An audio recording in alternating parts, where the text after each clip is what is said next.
far as I know, you were the first musician who used the remote educational technologies. So now you look like a prophet because we use it everywhere. I need a beard and a donkey. Yes. You understand why? Because everybody uses these technologies in every kind of studying. So how did you came to this idea, and is it really possible to study music in distance? Well, as many times as I've talked about it, that's how many more opinions there are. Because what I learned from the system right at the start was objectivity. So a person walks into a studio, they have a screen, I'm on another screen. There were two screens always. So some will come in and will go, oh, look at me, Hollywood, you know? And then I go, just a minute, can you look at your instrument? Oh, it's amazing. And then there'll be the other ones will be come in, and then you say, could you just take a look what you just did in the screen, okay? That's objectivity. That's really good. To teach that in a studio takes a little bit longer. This is automatic because you're looking and, oh, it's amazing, you know? Doesn't matter if you look here first or there first, it becomes part of you. They teach themselves. I don't teach them, they teach themselves. In other words, you know, when you play golf, you know, you have that screen on the computer. You see where your swing is. You're looking at it, not only here, because when you play golf, you're looking. What are you looking at? Look over there, and you go, oh, wow, wait a minute. They told me to go back a little more, and they had straight, you know. So all of a sudden, you're teaching yourself. And tennis, the same thing. It's the same thing. So I think it's been a tremendous enhancement. Tremendous. It's not still, you know, the still camera, and it's not that. It's two-way, which is really important. Some people have problems with that. Of course. That's okay. I have no problems with that. If they have problems, let them have problems, you know. I never had a problem with it. In fact, I saw the moon. I was up in Mars already when I first saw it, the first day. I couldn't believe it. The problem we had with the system immediately was the overtone in my case, the E string, the top string. I'd get to the E string and go, okay. So I went out to this company. There was one company that was doing long distance learning, it was called. There was an Asian, wonderful man. So I spent about 3-4 days there, and we talked about how to improve the sound on the system. They never thought of having music being played, certainly not classical music, on long distance on the system. It just, I don't know why. It was done for lawyers, it was done for hospitals, it was done for prisons, because in a prison you have to take the person out of the prison to the law, to the court. Now you didn't have to. But the minute you didn't have music, you were fine. The minute we had to teach, we had to play around with it. Today, it's still a little bit strange. The sound is still a little funny. But what's coming now is satellite. Elon Musk has now developed fantastic. That's called low latency. That's fiber. Essentially, this is my own very amateurish knowledge. We will have no more cell. We don't need the cells anymore. It's all going to be satellite. It's gone. Cell is finished. T-Mobile, you know, all this telecom, blah, blah, blah. Bye-bye. 5 years from now, you're not even going to talk about it. You're going to have fiber. Now imagine a fiber, you imagine a tube, okay? And the fiber is going through it. You can play and talk at the same time over it, no destruction. So am I again doing something new? Absolutely. But I'm so convinced and I have been for 25 years now, that technology is one of the greatest human invention, human's enhancement. What I realized from the start, though, and that's still very true, the human brain is the slowest computer we have. Should I say it again? The human brain is the slowest computer we have. And it's unbelievable. It's unbelievable. It still is. With everything we have, you know, we have now Tesla. The car can park by itself. It goes by itself. And we still say, nah, I don't know. No. Okay. Go ahead. I didn't expect a so optimistic answer. That's great. Me? Yes. Oh, I'm a from you. big optimist. So what do Except I've been very negative now because of all the PCR. Yes, yes, yes. So the next question is about this. I don't want to ask you about the current situation in classical music world. I know. Why not? Are you a musician? Yes, What do you play? piano. Ah, wonderful. And I have 90% of concerts cancelled, as you, I Of think. course, me too. Yes. So what do you think about the future, your forecast? What will be with the classical music world after 10 years? Oh my God. If I could tell you the answer to that, I wouldn't be sitting here. I would be upstairs. I said you are a prophet. No, obviously not. I would go up there and talk to him, you know, G-O-D. That's an impossible question. I mean, an impossible answer. I don't know. I can imagine what it might be, but maybe not. I will be able to play. That's what I was saying to you about low latency. I will be able to play in my living room or in, let's say, a little hall somewhere and play with the Moscow people here from New York. Same time, with low latency. And it'll be better than being here. I promise you, I've done it. I've done demonstrations where I played in Ottawa and the pianist was in New York, and we played sonata together. How is that going to be in 10 years? You tell me. I don't know. We don't know, but it might be better. Will you make more money? I doubt it, because we're never going to be able to see 2,000 people in the concert hall. Not for the next 5, 6, 7 years. It's not possible, because this virus is a disaster. And we need time. The medical profession needs time to tell us what they think. They don't know enough. They haven't had enough. But we already have, at least now, a way to stop some of it. But the human brain is so slow, they don't want it. What the hell is wrong with you? I remember when I was a little boy in Israel, 2, 3, when polio was there. That was really scary, you know? And once we had the vaccine for polio, everybody went, my God. My friend Perlman was not so lucky. You know, we don't know enough about the brain. We don't. And that's coming from neurologists. I'm very curious about the brain because this side controls this side, in my case. This side controls this side. That's natural. How do I use that? Well, we have a method of teaching that makes this work first. That means this side. You don't know it, but that's what it is.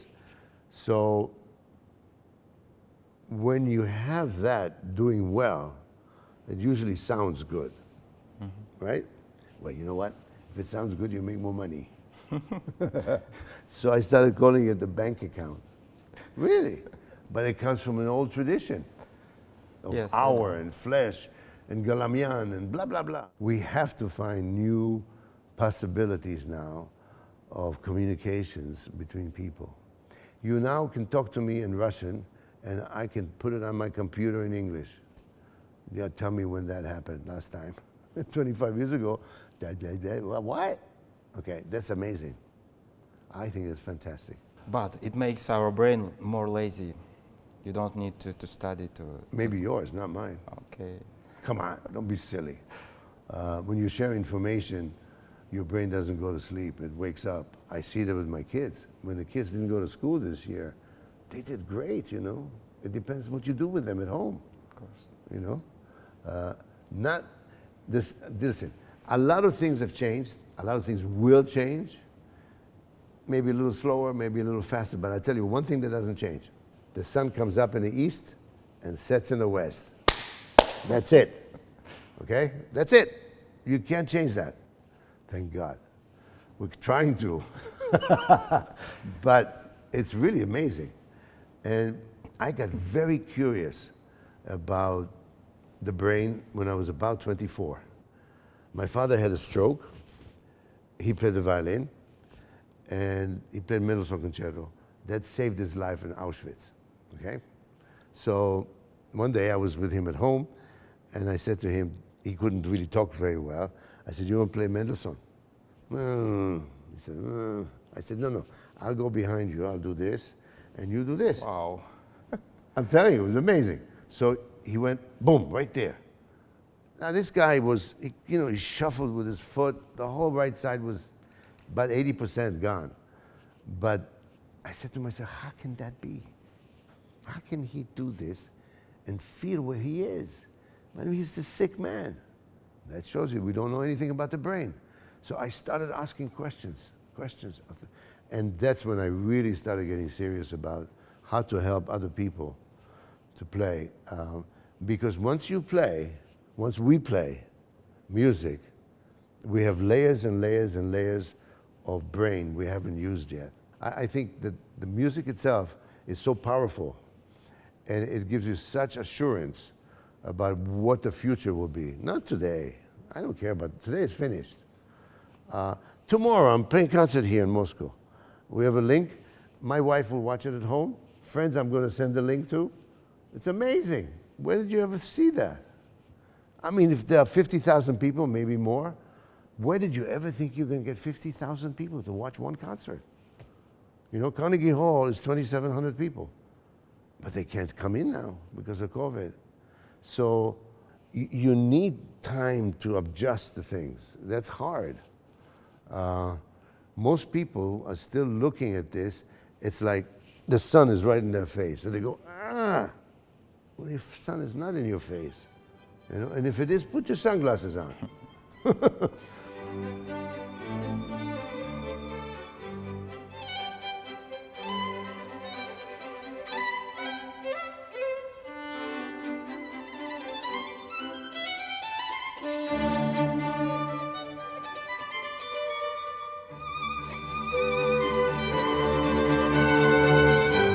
You mentioned your father, and I want to ask, is it true that he had his own nightclub and performed there? No, it was a nightclub. It was a cafe house in Poland before the war. Like cabaret? Yeah. He had 2 or 3 people play with him. He was a klezmer. At what age did you hear the stories from your parents about the war? Never. Never? Very little. Немножко. I asked him, he had a number. I said, what's that? When I was about 10 years old. It's my old telephone number. What? Telephone number in Warsaw. You had a telephone? I said, yeah. So he lied, of course. I learned more and more about history, not just Jewish history, but altogether history, when I started to travel. No school can give you that. That's why we need to have the tourists back again. It's very important that people communicate to each other. I saw so many things when I started to travel that taught me so many, and still, I go back to the same place. When I saw the David in Florence, Michelangelo David, I stopped. And I know it was already a fake, the real one is, but it doesn't matter. And you know what got me? It's the muscles. How in the hell did he know that? It's amazing. That's what you learn when you travel. And that eventually comes out in some way, I don't know which way, but it will come out when you play or when you work on a piece, for sure. You started to play at 4, but... No. No? I was 5. At the recorder, 5. 5 recorder, okay. Yeah. And you play violin since 7 or 8? 7.5, something like that. So why did your father don't give you the violin first? He didn't think of it.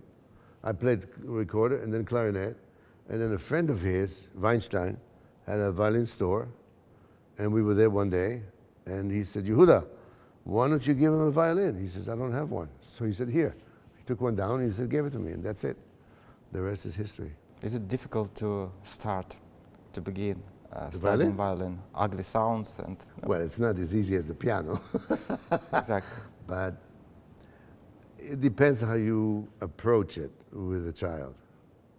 A child will always resist a formal way of studying. Always. No.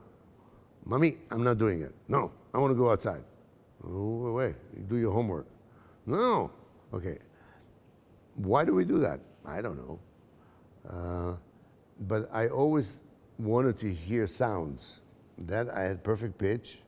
Unfortunately, I still do, which is a pain in the neck. It's a pain in the neck. Yes. But I think when the atmosphere at home, the neighborhood, the country you come from, when music is essential to survival, which it was, I didn't know it at the time in Israel, but music was survival for a lot of people, both prisoners and the ones that were not prisoners.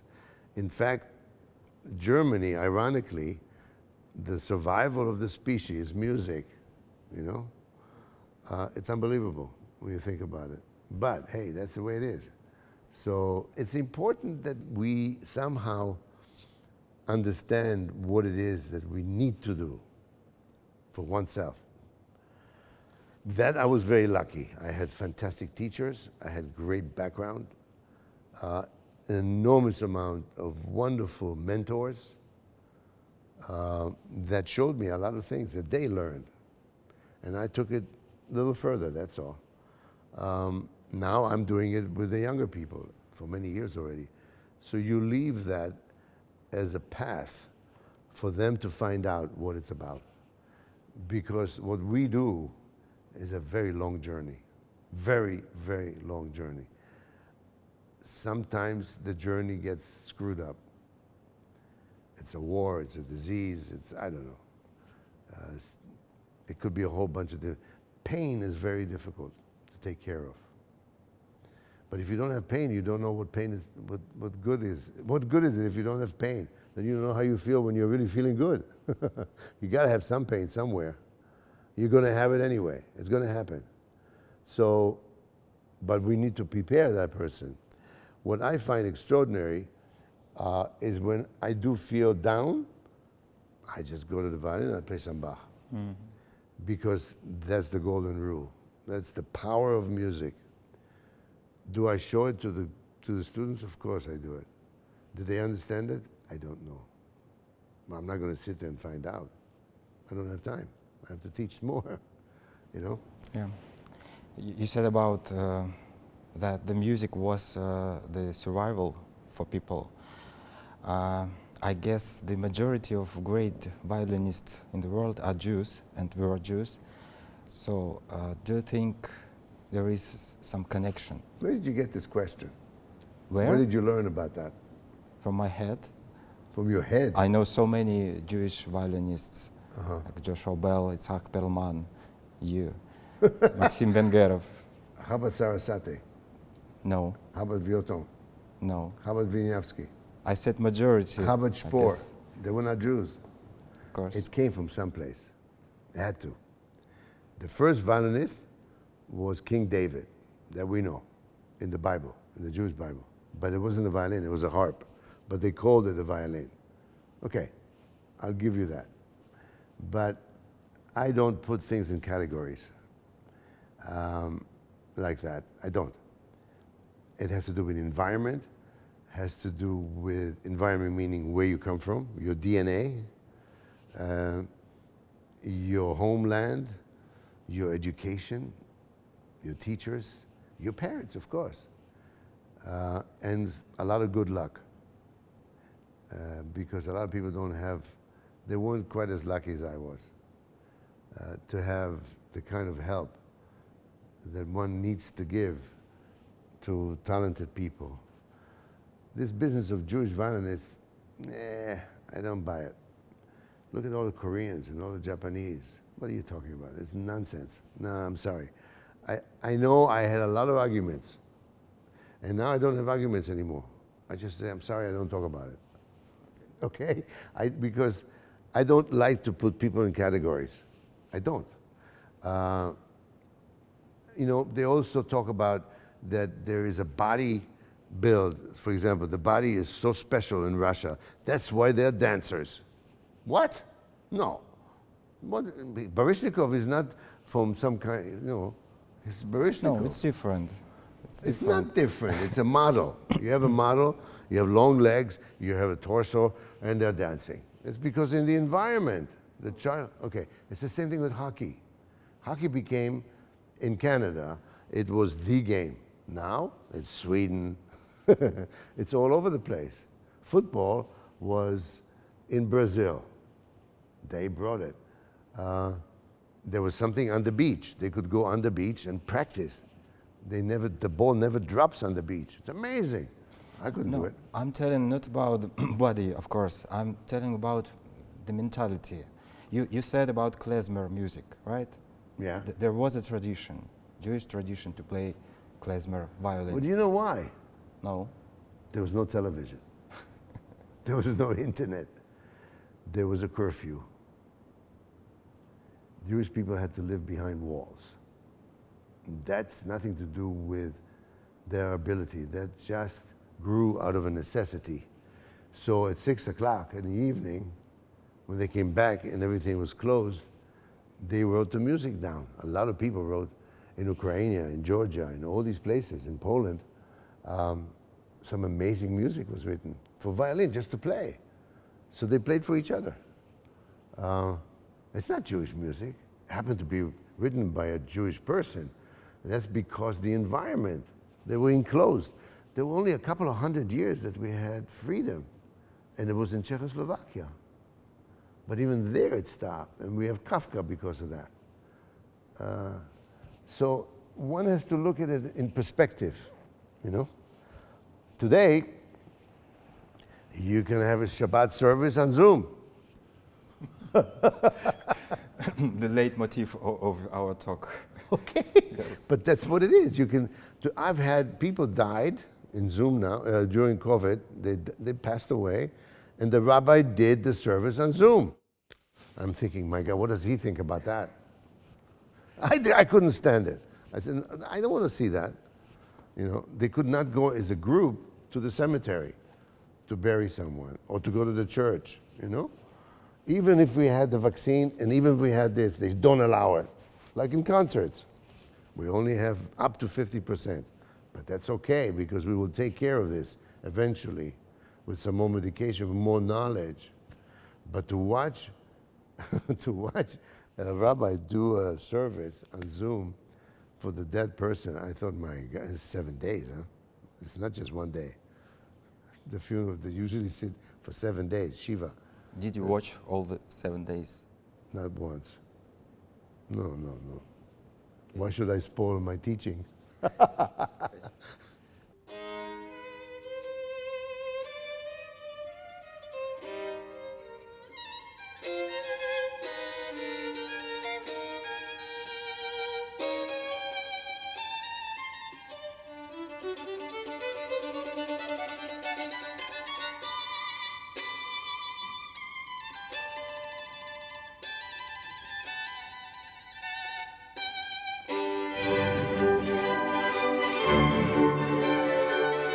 One more sensitive question.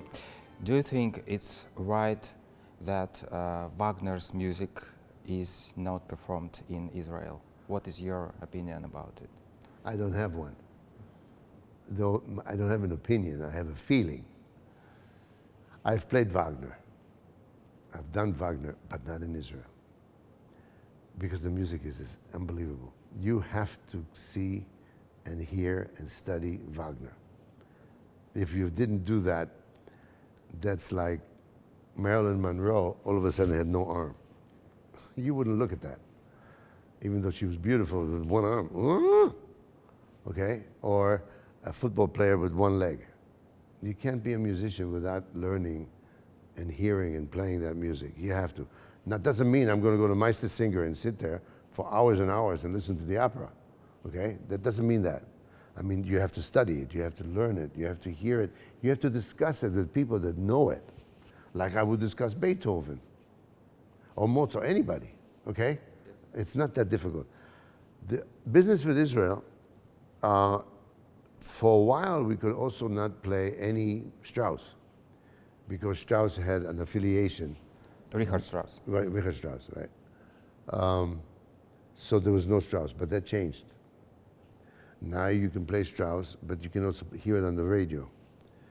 Wagner, even though his writing was 100 years earlier than the Nazis, he had actually nothing to do with the Nazis. Nothing. That's a total misconception. I still wouldn't play it in Israel because the music itself is beyond. It's so big. It is so enormous. It also was used for propaganda.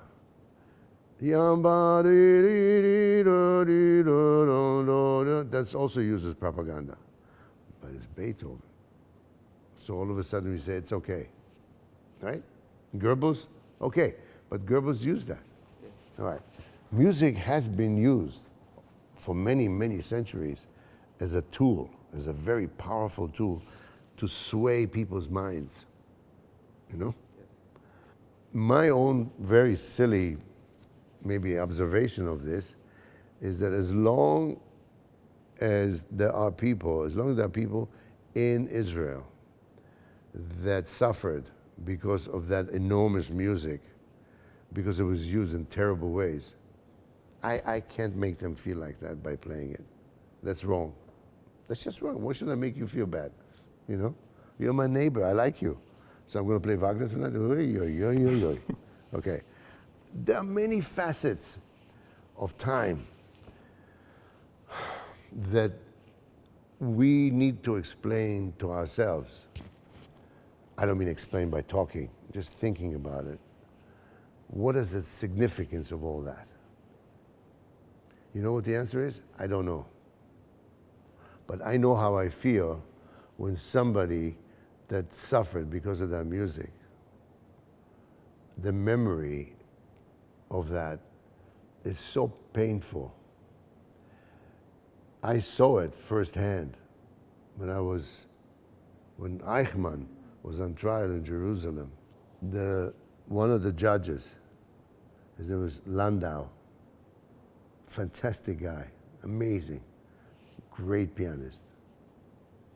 I remember years later I said, how did you live through 1 year, the whole year? And he said, well, it was difficult, but I had obligation to find out the truth. Find out the truth. We know the truth, but I had to do it because I'm man of the law. But I had a terrible time, personally. But you know what saved me? I said, what? He said, I went home, and while my wife was warming up the soup, I went to the piano and played. That's it. So isn't that weird? This is the irony of it. Will it ever change? Probably, with time, but not that fast. It's not going to change that fast. I think to impose on a public something they remember is a terrible, terrible poison, that's illegal. That's wrong. You can't do that. I can't do that. Now, I can play it outside of Israel, of course. I had to as a musician. My father said to me, when I was invited to play in Germany in 1969, 68, with Kubelik in Munich, I went to talk to them, my parents. And I said, what do you think? Should I go? And they said, my father immediately said, as a musician, you must go. You're a German musician. He said, what? I said, look at the music you play. You speak German, because my teacher was Hungarian, she spoke German. You have to go and experience that. And you know what my mother said? She said, if you're successful, I'll come and hear it. Otherwise, they wouldn't go. But he said, I'll never see you there. I'll hear you other places, never the German. There are many people that forget Wagner. They wouldn't go to Germany again. And yet, there are other ones that had to run away in 1932, 33, 34, came back home. They says, we're home, because they were Germans. They were not Jews. So all of this is a conflict. It's still a big conflict, you know. And the other thing I have to share with you, in 1971, the Israel Philharmonic, Zubin, Mehta, Daniel Barber, myself, we were on tour for the first time since the war. So it's about 16 years. And we started in Salzburg and went all the way to Berlin. First time in German-speaking world after the war, Israel Philharmonic. And there were people there that had to run away in the middle of the night. They came home, but came home as Israelis, Jewish Israelis. That's really very important to try and think about that. And so the last concert, Daniel played, and then Zubin did Mahler, I think Mahler won. And for one of the encores, he played Hatikva. And he told the orchestra, sit, sit, sit. And they all played that. There wasn't one person that didn't cry, that knew what that was. Because that is a symbol of freedom. Not Hatikva, the idea that we can play as an Israeli orchestra our hymn. We couldn't even walk the street before. You had to have a star to identify yourself. That's pretty good. Great. Yeah, absolutely. I said to Zubin, how did you think of that? He said, are you kidding? Of course. It's obvious. Well, obvious to you, not to me. You see? So, and we still now talk about it a lot more than we did then, because we're getting some big problems now in that whole area. Again, right, wrong, let's leave that political stuff out. But to have Israelis and Arabs fight each other after living in peace in the same place, that's awful. That's just dreadful. We've got to stop that. That has to stop. Because the formation of the State of Israel was for freedom of people to express themselves, not to kill each other or to hurt. And that doesn't mean if you had black, brown, yellow, if you had eyes from Asia, doesn't matter. It's freedom. Well, it's being choked right now by fanaticism, again.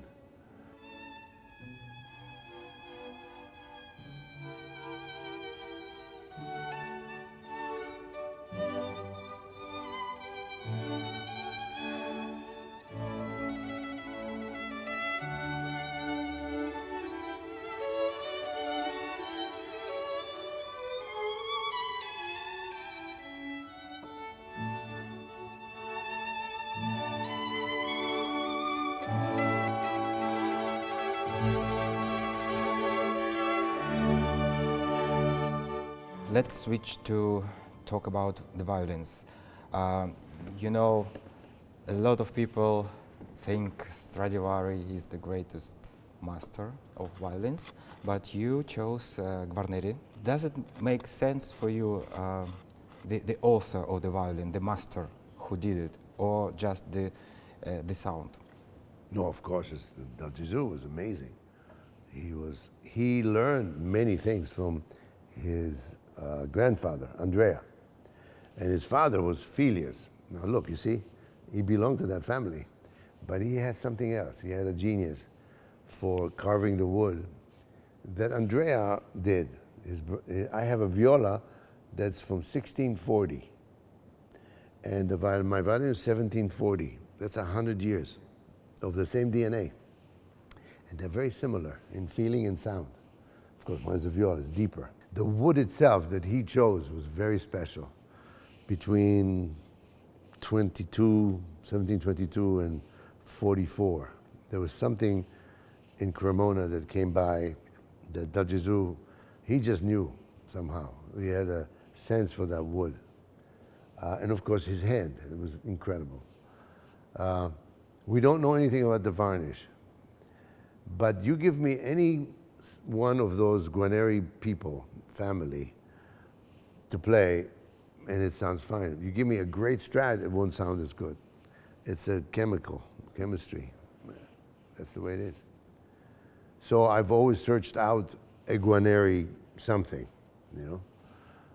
Not to take anything away from Strad, he was an incredible maker, great maker. But for you, Guarneri is number one? Well, it's the feel, yeah. Well, I mean, something similar, if I could find something as good as mine. I've been playing with this violin since 1980, but I met it when I was 16 years old, so it's been a long time. It's Dushkin's violin. That's a Dushkin, yeah. Beautiful violin. Is it true story that once upon a time the customers asked you to put the strings off from your Guarneri? Customers? Customers. What customers? Okay, no. At the border. Oh, that. No, it wasn't me. It was somebody else had a problem. Oh, yeah, that's right. Somebody asked me someplace. I can't remember. He said, "Can you take the strings off?" I said, "Do you play an instrument?" I just was guessing. He said, "Yeah, the guitar." I said, "What happens when you take the strings off?" He said, "Well, it falls apart." I said, "Uh-huh." That's it. That's all? Done. Okay. No, there was one time. Well, that was a long time ago. Yeah. Stupid. Okay. Tell me, please, why did you choose Canada to live there? My parents lived in Montreal for 5 years because they came to America after I came. I came by myself. And then they came, but I didn't live with them. They couldn't get work legally with a green card. So we had some family in Montreal and Toronto, so they moved there. And they lived for 5 years until my father had a stroke. That's why I like hockey and blah, blah. It's a great country. And then the last 17 years, they invited me to be music director. So I went. And I got lucky and I met my third wife. So you feel at home there? Yeah. I mean, it's home because you know the streets, you know the people. I always say home is where my wife is. That's my home. If she wants to be in Canada, I'll go there. She wants to be in Siberia, I'll go there, you know. She goes to the moon, I'll go with her. That's my home, you know. With Elon Musk? Absolutely, but that's Mars. But it takes 6 months to get there. By that time I might be dead. You may practice. Yeah. Okay.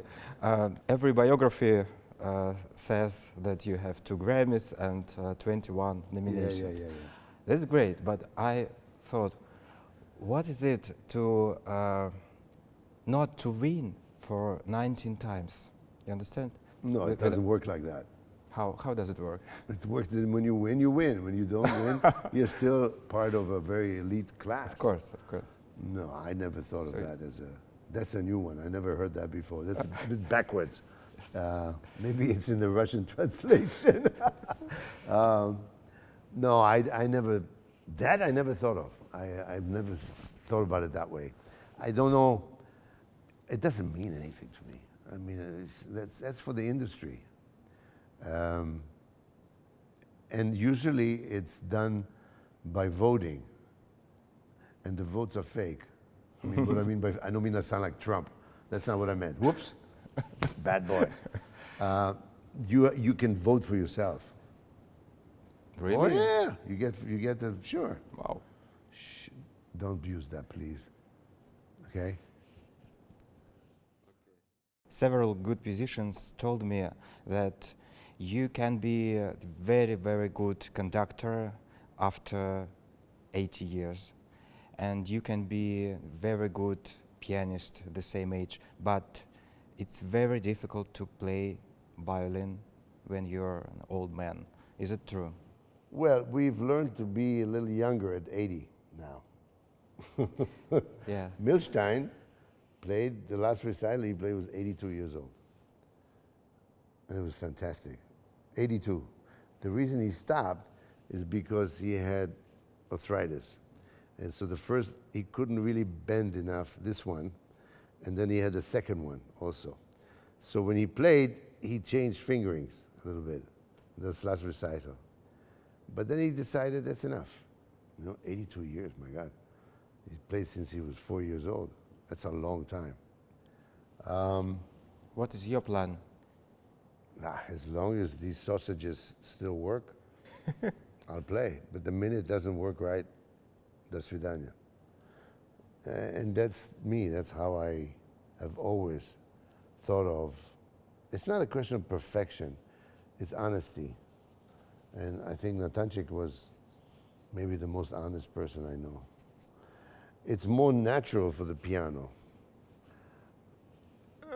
This is hard. Definitely. As you get older, it gets a little bit. But maybe with COVID, they'll find something. We can actually do this much faster. So you have to keep in shape. You have to do things that will give you a feeling of stability on the earth every morning. That's why I get up and I practice. I go to my room and I practice scales like a beginner. Because, you know, I don't like to play out of tune. I hate playing out of tune. When it sounds bad and out of tune, I go, oh my God, how can you do that? So, and as you get older, that's why that journey can be very long and very arduous at the same time. But if it's not, if you're doing the right thing for yourself, knowing how you can keep the level, quality level of playing, physical, then it's okay, then you should keep doing it. Because the inner understanding of the notes Gets better. it's a little slower, but it's better. Yeah, oh, for sure. It's like going to the same place many times. And every time you go, you see something different. But it's honesty. If you think that you're great because you won 21 Grammys, or 19, or whatever the hell it was, then forget about it. That's ausgespielt, you know? That's the end of the story. Unfortunately, there will be some, with many people in the world of music and world of dance, well, dance of course as well, golf, tennis, there comes a point where the body just can't do it anymore. So you have to stop. You have to be honest enough to say, enough. I've heard some people play Carnegie Hall when they were 90 and 95 years old. I'm sorry I went. But it's something to see Misha Elman play in Carnegie Hall, you know, it's, what was he, 80 or 75? But he couldn't vibrate anymore. But he stood there with that chin, you know. Today we have films of people playing from the past. We have a lot of recordings, of course. So it's easier to tell oneself, maybe I should stop and get to that age of theirs. Maybe I'll stop, because you see a resemblance that's coming, you know. But so far, I'm pretty lucky. I see. You know, but you know what's wonderful about all this is as you get on and see so many wonderful talents, I know that music is fine because there's some fantastic talents coming up. I mean, amazing. And that makes me feel good. I love that. I love talent. I hug talent, you know. You're so optimistic. I am. Please give me a little bit. Why don't you go to China? You'll see 40 million people playing. Not so good, but they'll play. Okay. Okay, Utah is pretty amazing. And it's an incredible. What's up here, I don't know yet. But this is unbelievable. Okay, Yeah. last two questions. 2. Yes. 1 and 3. Okay.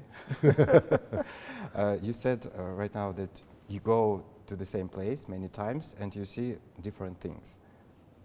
So you came to Moscow, I think, many times, and to Russia, and you saw different things. What has changed in Russia since your first visit?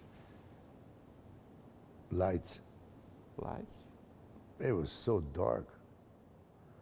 Hotels. There was one hotel, Savoy Hotel, in '87.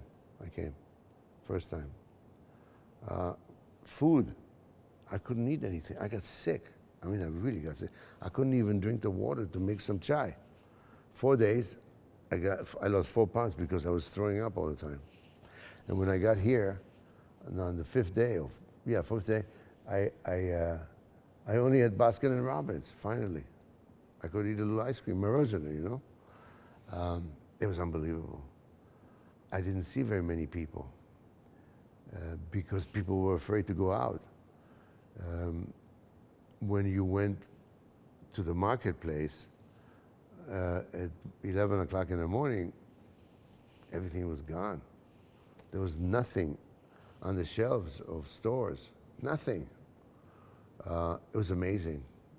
The change is unbelievable. I came with Aeroflot, and the chair was leaning. And so she came to me and she says, "You want drink?" I said, "Yes." So she gave me plastic with limonada. Plastic! And the chair was going like this, and I went, "Oh my God."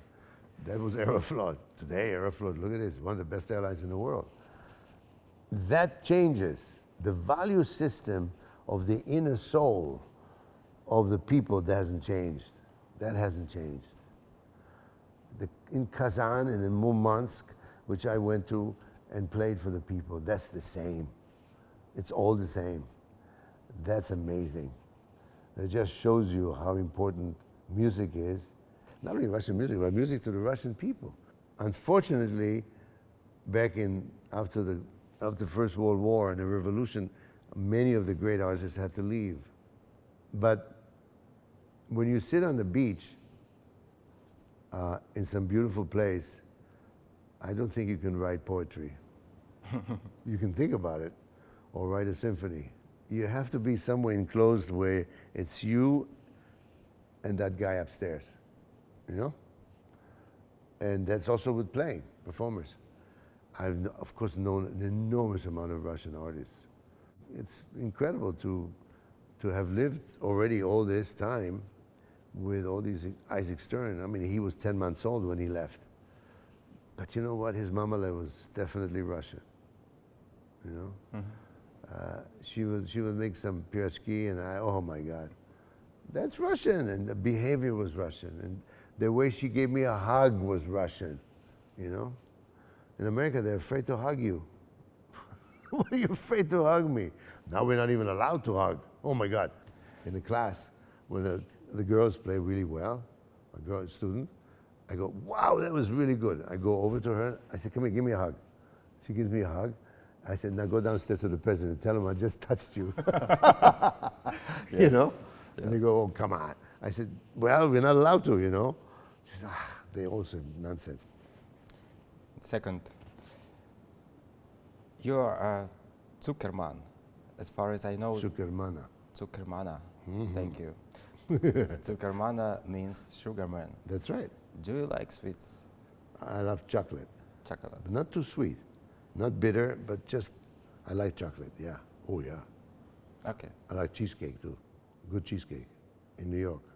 My mother used to make very good chocolate cake and cheesecake from Poland. Old recipe. I have the recipe. Great. Give me, please, after the interview. And the last one, are you in love right now? In love? Yes. Of course, always. Always. I couldn't live without that. There would be such an empty place in my head. Oh, of course. Love is about 99.9% of why we feel better.